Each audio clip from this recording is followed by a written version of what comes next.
ما می دیل نیت خرطوبخوری اومده بود. یک بار دویم شکل میگه. برادرم یک خرطوبی گوشت شاد بنی وقت خوب میشه دا.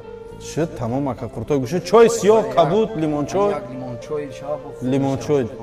تمام برادر سامبوسا داره ماهی داره می چیزا نگی. خرطوب شکرین بود ان شاء الله. شد تمام با حاضر تقدر شینین از چای تونم گیرم بیام ان شاء الله.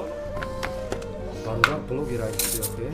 وای برادر بلوگی رمان سایتوش بسیار دیگه میکنیم در یوتیوب در شبکه‌های تلویزیون برآمدهای خوب چی نام قطعی من یا بینم کودک جای همین اسمای کوچیک میزنیم میبرویم چی بلوگر بودای برادر چی خیلی بلوگر میکنه بلوگرای هم خیلی دست بخیر مردمو در مردمی مهاجی در کمک بسیار میکنن بهترین انسان کمتر اینجا اینترنت داشت وای فای داشته باشم او اینجا وای فای حلال بوده یا برادر همه چیزش حلال بوده یا او ببینیم اسمای توجی اینا ای گاب نیست بچه ها اینا چای